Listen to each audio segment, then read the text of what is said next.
Shubho Durga Puja, sir. I returned from, Thank I you was so in much. Calcutta last week and I got a sense of the grandeur and the great festivities of Durga Puja. I liked Kesadas, Gulab Jam, Wow. Rasgulla, but the heat actually, Yeah, I the think, weather can be really harsh hurt at this me. point of time. But for the weather, I think Calcutta and West Bengal are great places. Thank you. Absolutely. Next time you're there, let me know. Sure. I will personally take you up. Thank you very much. Okay, sir.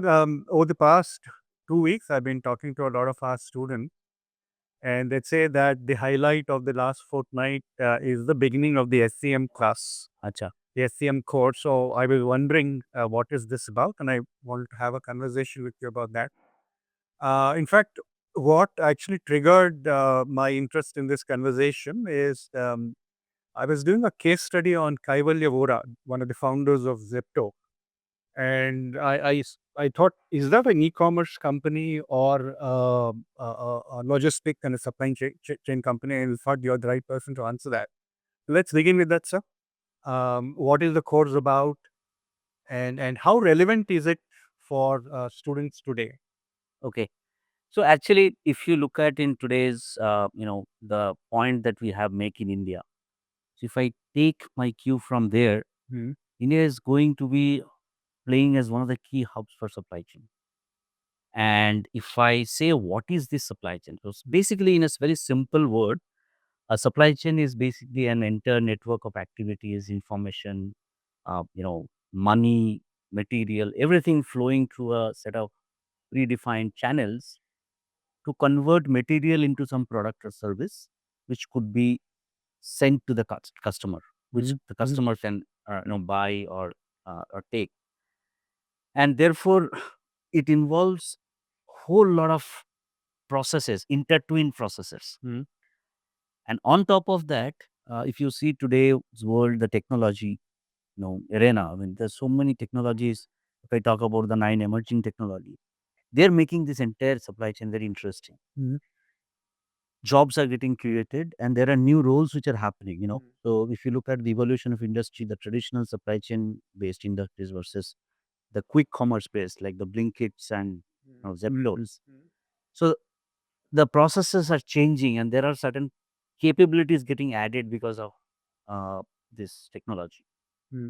So therefore, it is very relevant that any student or any person who wants to, who are going through a BBA course and would like to go and join an industry in supply chain, it's a very logical after step. Hmm. And therefore, to do that kind of work, you need to get some skills which will make you very much ready for the modern supply chain.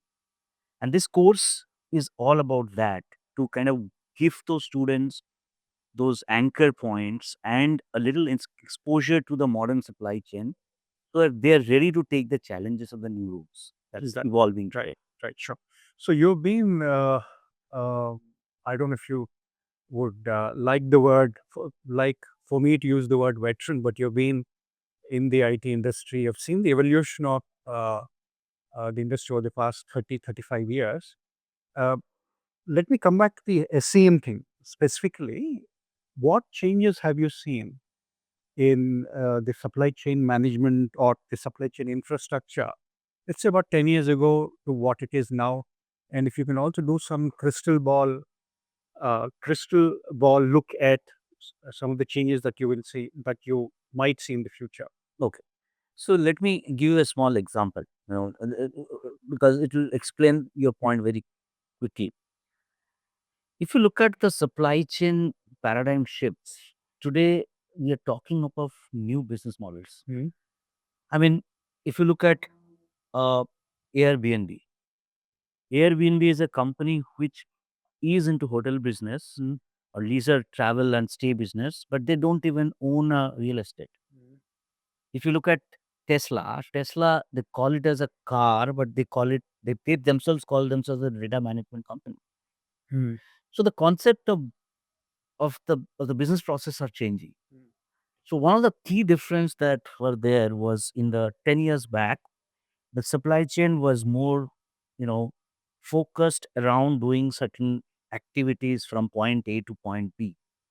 And it had its own uh, reference points through which it went. But if you look at today, that traditional mode is getting broken. Mm. I mean, if I take an example of a quick commerce, it's like a magic gene, right? You order something on Winkrit and 15 minutes, somebody calls up in your door and you get the product. Now, how they're able to do it? It's because technology is the connecting factor here. Earlier, it was not possible to, do all this quick commerce, order booking, looking at the order, quickly fulfilling it, then tracking the order in the right, real time basis.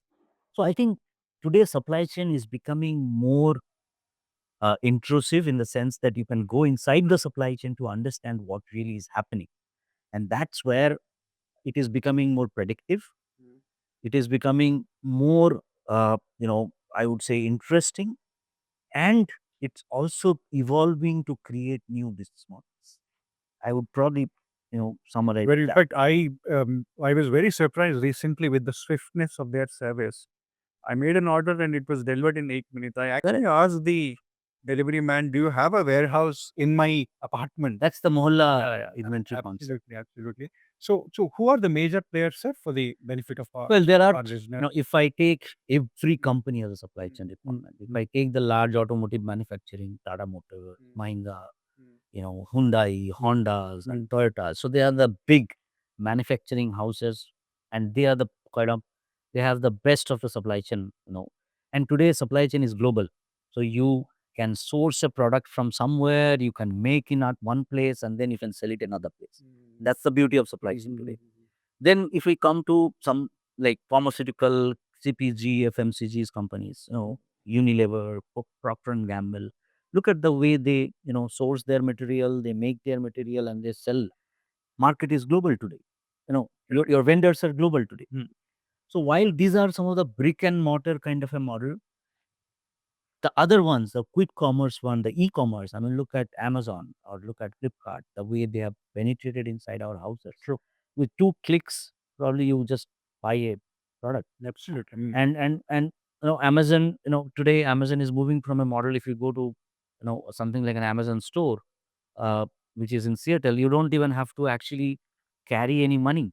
It is all you go in, walk in, you pick up the stuff, and everything happens through computer sensors and all of that. So it's something. So therefore, the traditional players are becoming stronger given their process base. There are new companies evolving with new business models. Uber or Blinkit or even Swiggy and all of those. Everybody requires a supply chain. Now, if I take a service company like Infosys, it requires a supply chain. It does a procurement, right? It has to procure a lot of internal stuff. The way it manages its entire project execution methodology, there is a supply chain involved in that. So every company in the world has a supply chain extension. Sure. So let me come back to that Zepto example. So do you consider Zepto, Swiggy to be supply chain companies essentially, or are they uh, are they? I mean, quick commerce companies. So I mean, the categorization. for a layman like me, because I have to explain this to my students. So yeah. So from a categorization perspective, yes, we call it as e-commerce or quick commerce because to kind of put it in that particular category.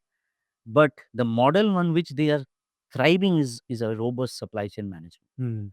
From the point you book that to the point it goes and traces the nearest mohalla inventory holder, and then the way it fulfills your order, and all the way it does this, you can see it in a cell phone. So this, the basic process is nothing but order fulfillment, which is a supply chain process. But it has been enhanced and powered by a technology backbone, which is your mobile technology and your AI and your, geofencing, etc., and all that. So I think they are definitely a supply chain company because the model on which they work is supply chain. The revenue model probably is what we call as a typical quick commerce or e-commerce. Sure. Um, can uh, can someone from a BBA background, assuming some of them do not have any technical background, can they still build? Can they still aspire for a career in SEM in the Oh, yeah, industry? absolutely. I think And where can they contribute? I think correct. more important. Absolutely. No. So BBA guys, I think if you see their course content, it has every module which starts from marketing to supply chain to customer relationship management to a bit of HR management. Everything is there. So therefore, it is a basket of opportunities that they are creating for themselves. Mhm. Coming specifically for supply chain, BBA has a very well entrenched supply chain module, which covers 5 or 6 sub areas like the basic concepts, the inventory management concepts, transportation management, and procurement and sourcing. So you don't need any mathematical or quant So background at all, is what you're saying. you require a little bit of understanding of mathematics, but it's Mm. not to the level that you have to be an expert or Right, you have to be like right, deep dive right. into that. With that knowledge, you can actually contribute a lot in the operations Mm. of any supply chain management. Let's say, Mm. take it, let's say, for IKEA, Mm. you can be a store operator where you will have to take the material, take it and to the storage, Mm. barcode it them, put the inventory, list the inventory, Mm. map the inventory, and then you have to build the replenishment model. So Right. as a BBA person, you can be contributing as an operations guy, or you can be at a planning level where you are doing certain planning. Okay. So I think it's a huge opportunity of BBA guys to go and really, go for the supply chain jobs and roles that are today there in these companies. So what is the industry looking for in graduates? We can help us understand that these are the 2 or 3 pivotal Skills. skills that Well, I will probably bulletize this. Mm. Number one is obviously knowledge of the core areas. So when I say in supply chain, let's say inventory management, I should know what is an ABC analysis. I should know, how you do a cycle count or a physical count. Mhm. I should know what is an EOQ model, etc., and all that. So basically, the subject now what you study in your subject, the business model, and one thing we have to understand: this has not changed since the last 50 years. So these are the fundamentals. Mhm.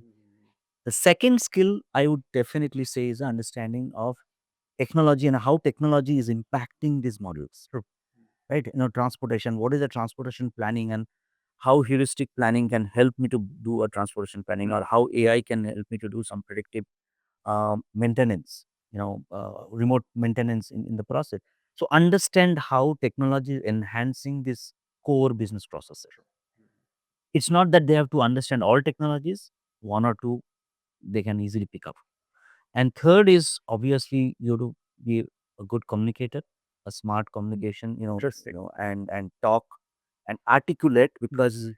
you will be probably dealing with a lot of internal customers as well as external customers. So which means that you really need to communicate and articulate well. So I think I'll summarize in these 3 points. There are many other. Very well. In fact, I like the point about the emphasis on soft competencies. We tend to forget that. I mean, there is this argument that in the age of AI, technology is everything. But I believe uh, that what we call extended intelligence, which is the combination of artificial intelligence and human intelligence, is going to be the skill set of the future. If you want to thrive, of course, you need to understand how AI impacts various functions, domains, and industries, but a strong grounding in some of these soft competencies like communication skills or interpersonal communication, Absolutely. Agreed. negotiation skills, emotional intelligence, all of these matter. Anyway, thank you very much, sir. We had a lovely conversation Thank you and so much. looking forward Thank you so to much. being in your class in the future. Oh, lovely. I'll really love to have you. Thank Thank you. you.